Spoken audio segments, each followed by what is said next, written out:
استعمال کرنا شروع کیے جو رقیق الفاظ تھے. مولانا نے منع فرمایا, انہوں نے کہا نہیں کرو, ہاں تمہیں دلیل دینی, اپنی دلیل سے ثابت کرو ان کو کہ یہ باتیں پر ہیں. تو منع کیا. تو اب یہ مراجع عظام اپنے سے کچھ بھی نہیں کہتے, انہوں نے کہا نہیں آپ سب نہیں کر سکتے, نہیں ہوا. خدا نے بھی یہی فرمایا قرآن کے اندر کہ لا تسبو, ان کے خداؤں کو برا گالیاں مت دو, گالیاں مت دو, وہ تمہارے خدا کو گالیاں دیں گے. تو یہ منع کیا. لیکن یہ کہیں پر فتویٰ نہیں ہے کہ تم ان کے بزرگوں کے لیے محاسن اور مناقب بیان کرنا شروع کر دو. بھائی اتحاد کے لیے اتحاد کرنا ہے, تم جیسے ہو ہم جیسے ہیں, اس پر اتحاد ہوگا. نہ یہ کہ تمہیں اٹھا کر ان کے برابر کر دیں پھر اتحاد ہوگا, نہیں. یہ کس نے کہا؟ تم اپنی حیثیت کو جانو, ہم اپنی حیثیت کو جانتے ہیں. اس لیے آدمی آئے تو پڑھ کر آئے کہ بھائی شیعہ پوائنٹ آف ویو کیا ہے, شیعہ کیا کہنا چاہ رہے ہیں. شیعہ اس کو مانتے نہیں مانتے. کل بھی عرض کیا اور آج بھی عرض کر رہا ہوں کہ خداوند متعال اگر یہ آرڈر اس وقت عنایت فرما رہا ہے وَقْرِئْ بُيُوتَكُنَّ, اپنے گھروں میں محصور ہو جاؤ, تو اس کا مطلب اور وَقِيمُوا الصَّلَاةَ وَآتُوا الزَّكَاةَ, نمازیں پڑھو زکوٰۃ دو بس, اور یہی کام کرو, اس سے آگے کچھ نہیں کرنا. تو اب اگر واضح, ہم حدیث بھی نہیں لے کر آ رہے, اگر قرآن کا واضح حکم ہے تو گھر سے باہر نکلنے کی بنیاد پر اب خدا کی اطاعت, اب تو رسول اور امام کی اطاعت کی بات نہیں کر رہے, اب تو خدا کی اطاعت بھی چلی گئی. شیطان یہی کرتا ہے, جب ولی اللہ کے مقابلے میں لا کر کھڑا کرتا ہے تو دین لے کر چلا جاتا ہے. یہی کام شیطان نے کیا تھا. اب وہ جتنے اس کے چاہنے والے ہیں اس کے لیے یہی کام کر رہا ہے کہ جو بھی آئے گا اس کا دین لے کر چلا جائے گا. جس کو بھی ولی اللہ کے مقابلے میں لا کے کھڑا کرے گا دین لے کر چلا جائے گا. اب اس کی کوئی اہمیت نہیں ہوگی, کچھ بھی کر لے, کہیں کتنی بھی چیزیں فتح کر لے. جب رسول اللہ کے مقابلے میں آ کر کھڑا ہو گیا اور کہا کہ میں بہتر سمجھتا ہوں حسبنا کتاب اللہ, تو اب اس کا دین باقی نہیں رہا, دین باقی نہیں رہا, دین ختم ہو گیا, کوئی حیثیت نہیں رہی. اب وہ اپنی ثواب دید کے اوپر دے گا کہ کیا اسلام ہے کیا اسلام نہیں ہے. درود پڑھ دیگا محمد و آل محمد. بس اور ایک دو لفظ اور امام مولا کی ایک اور صفت جس کا ذکر کر دیا بس آخر تک کہ خداوند متعال, یہ کفا کا لفظ قرآن میں 17 مرتبہ آیا. ایک مرتبہ آیا کفا باللہ شہیدہ بینی و بینکم, یہ ایک مرتبہ آیا. ورنہ کفا باللہ حسیبہ, کفا باللہ علیمہ, کفا باللہ شاہدہ, یہ سب یعنی آئے, لیکن یہ کفا باللہ ہے ایک مرتبہ آیا سورہ رعد کی آخری آیت. اور جہاں پر خداوند متعال فرما رہا ہے کہ جب وہ آ کر یہ کہیں کہ لست مرسلا, آپ رسول نہیں ہیں, تو کیا کہیں کہ میرے لیے کافی ہے اللہ کی ذات, تمہارے اور میرے در کافی ہے, بس اللہ کی گواہی کافی ہے. اب اللہ کی گواہی کسی کے بھی برابر نہیں ہو سکتی. کوئی پیرامیٹر ہی نہیں ہے جس میں ہم کہیں. مثال کے طور پر اب یہ کہیں گے نا یہ کیا ہوگا, آپ ایک مرتبہ جائیں, جیسے ایکسیڈنٹ ہو جاتے ہیں تو وہ لگا دیتے ہیں بھائی ہے کوئی ایویڈنس, جس نے دیکھا ہو ایکسیڈنٹ ہوا ہے تو آگے ہمیں بتا دے فلاں نمبر پہ رابطہ کر لے. اگر پولیس والا وہیں کھڑا ہوا اور ایکسیڈنٹ ہو جائے تو اب تو نہیں لگے گا اسٹیکر, ہو گیا بھائی پولیس والا تو خود گواہ ہے, ایویڈنس کی ضرورت ہی نہیں ہے. تو اب اللہ ایسا ہے کہ جس کو ایویڈنس کی ضرورت ہی نہیں ہے. تو اللہ اپنے لیے کہہ رہا ہے کہ میں کفا باللہ, تمہارے لیے کافی ہے.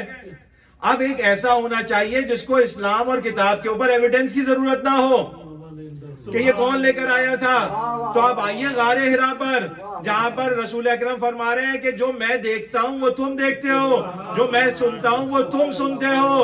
تو اب وہ گواہ ایسا ہے کہ جس کو کسی اور گواہی کی ضرورت نہیں کہ یہ وہی رسول اللہ پہ اتری, یہ رسول ہیں. رسالت کی گواہی دینے کے لیے کوئی ایسا ہو جو عالم غیب سے رابطہ رکھتا ہو. اس لیے خداوند متعال بتا رہا ہے کہ وہ من عندہ علم الکتاب, اب جس کے پاس کتاب کا علم ہے تو یا تو رسول اللہ کے پاس کتاب کا علم ہے, یا خدا کے پاس علم ہے, یا پھر مولا متقیان کے پاس ہے. اسی لیے رسول اللہ فرماتے ہیں علی تم کو کوئی نہیں پہچانا, یا اللہ پہچانا یا میں پہچانا ہوں.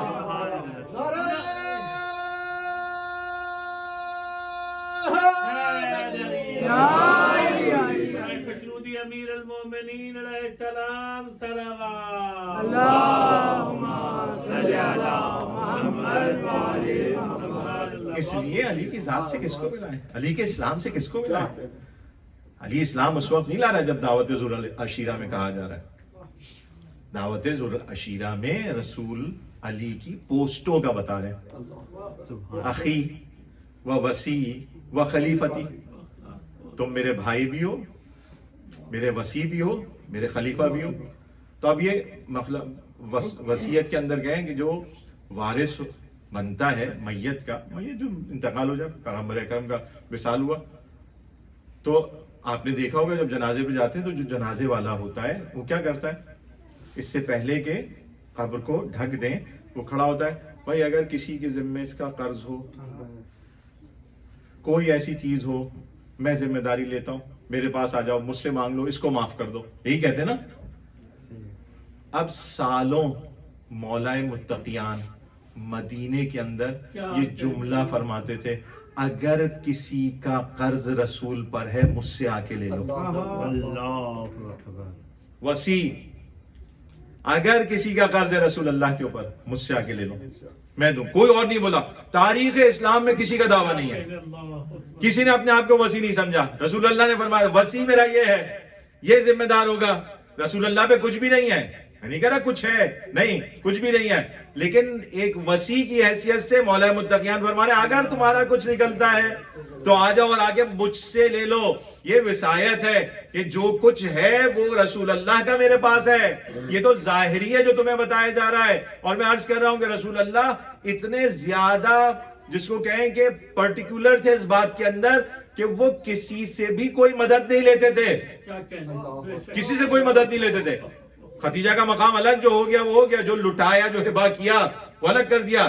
یہاں تک کہ بس یہ روایت اور میں ختم کروں, یہاں تک کہ جب رسول اللہ بیٹھے ہوئے تشریف فرمائے اور کھڑا ہونا ہے تو کسی دوسرے ہاتھ کا سہارا نہیں لیتے تھے سوائے علی کے ہاتھ کے. ہاتھ کا سہارا نہیں لیتے تھے کسی اور کا.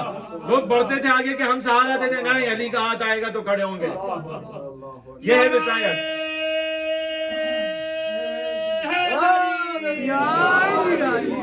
یہ ہے شخصیت علی کی.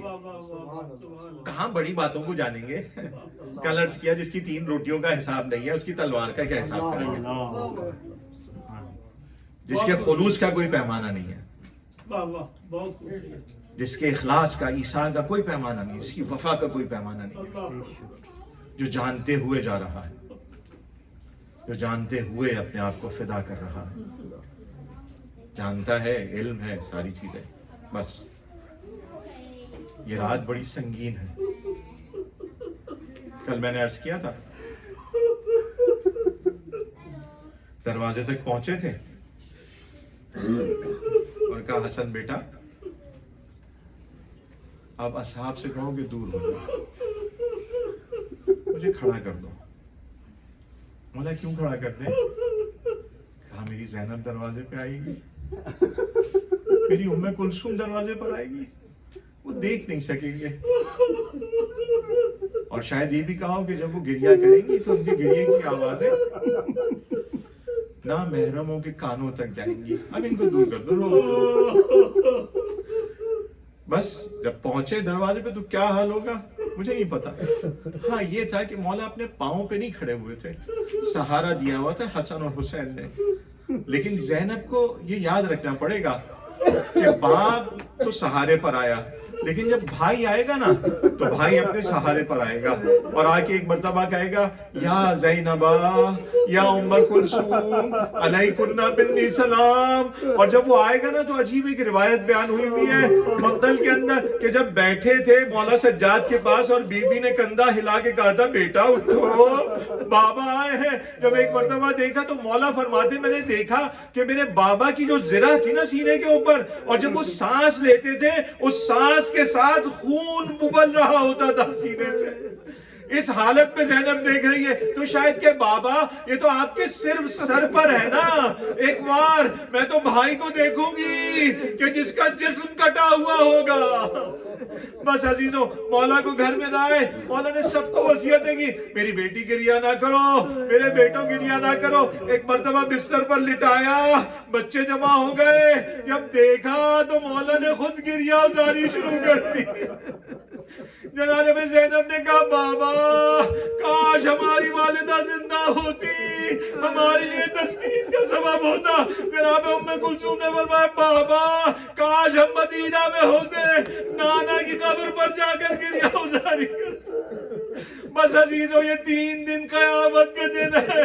آیا تھا طبیب کو بلایا، بڑا بیٹا ہے نا، چاہتا ہے کسی طرح سے کوئی علاج ہو جائے۔ امام حسن نے بلایا کوفے کے طبیبوں کو، ایک طبیب آیا، دیکھا، بس دیکھنے کے بعد عجیب جملہ کہا، کیا کان میں کہا مولا اگر آخری وصیت ہے تو آخری وصیتیں کر لیجئے، زہر کا اثر دماغ تک ہو چکا ہے، کچھ ہی لمحوں کی فرصت ہے۔ یہ تو کہا ہوگا اور زینب نے بھی سنا ہوگا کہ اب بابا نہ رہیں گے۔ افراد آ رہے ہیں، مولا سے مل رہے ہیں، مختلف روایات ہیں، بس ایک روایت آپ کی خدمت میں عرض کرو۔ بی بی آئی اکیلے بیٹھے ہوئے، مولا اکیلے، بی بی جناب زینب سلام اللہ علیہ آئی بابا کے پاس آ کے فرمایا بابا ام ہانی ہماری پھوپھی تھی نا، ہم لوگ بیٹھے ہوئے تھے ایک دفعہ رسول اللہ کے سامنے اور رسول اللہ تشریف لائے اور رسول اللہ نے ہم سب کی، آپ سب کی شہادتوں کا ذکر کیا اور اس طرح سے بتایا، حسین کی شہادت کا بھی ذکر کیا، تو کیا یہ صحیح ہے؟ ایک مرتبہ مولا نے کہا ہاں بیٹی اس سے زیادہ میں بتاتا ہوں، اسی شہر میں لائی جاؤں گی، ہاتھ مجھ پر بندھے ہوں گے، تمہاری بے عزتی کر رہے ہوں گے، اہل حرم کی حرمت کا خیال نہ رکھیں گے۔ میں کہوں گا مولا آپ نے تو کہہ دیا، لیکن جب زینب آئی ہوگی ہاتھ بندھے ہوں گے، لیکن آپ نے نہ بتایا تھا تمہارے بھائی کا سر نو کے نیزہ میں ہوگا۔